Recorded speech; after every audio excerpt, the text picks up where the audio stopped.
Well, one of the episodes on the new season is "I Gave You Power" by Nas. Story of a gun.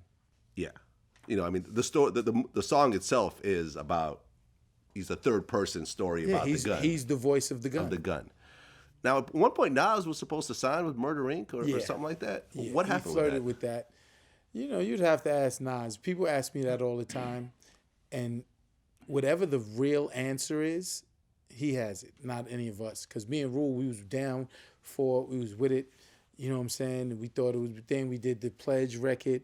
You know what I'm saying? The studio was crazy. You know what I'm saying? And the energy was crazy. And then Nas does, Nas is Nas. He may have wanted to do it, then woke up and said, no, I'd rather be a lone soldier or whatever like that. I do not have the answer.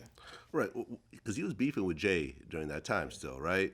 So did that kind of set up a tension? Because you and Jay have had a good relationship to this day. It fucked up me and Jay. It didn't set tension. It fucked us up. Ah, okay. It's. I have two regrets in my life with music. One is J-Lo and my friendship with J-Lo that I fucked it up by running my mouth like an idiot, right? And then the other regret is, even though Nas is Nas is my brother. I love Nas. But I should have never flirted with the idea. I should have never did the Pledge record because Jay is truly my brother. I've known Jay since I was 17 years old. But you DJ'd for him, right? I DJ'd for jazz and everything. Yeah. But I'm a part of Jay's life. I'm a part of Jay's career. I'm a part of Jay. You know what I'm saying? So I should have never did that. It's a regret that if I had to do it back and we rewind the time, I would never do it.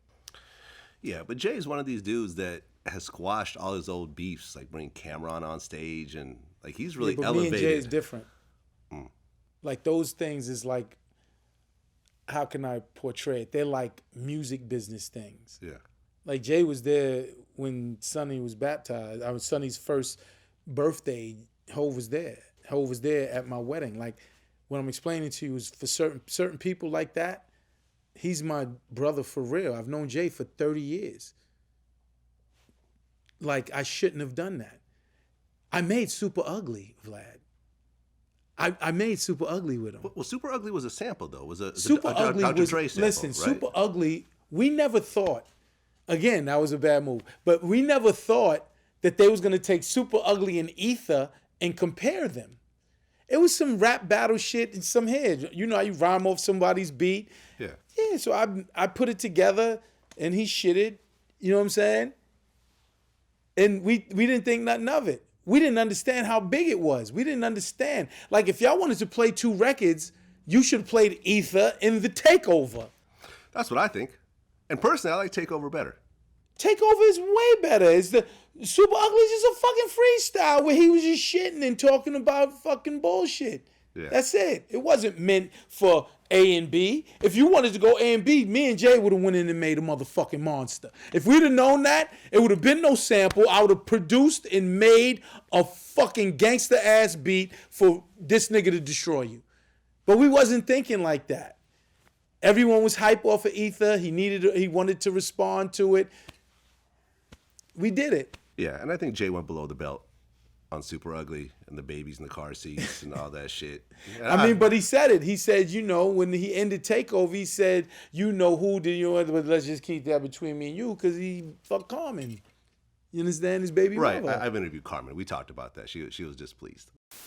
Well, first of all, when Super Ugly came out and we heard it, everybody was like, you corny. Oh my God, that was such an emotional reaction. And then number two, Destiny was like 8, 9 years old when Super Ugly came out. So what car seat is she sitting in at 9, 10 years old? Jay-Z's never been in any of our vehicles.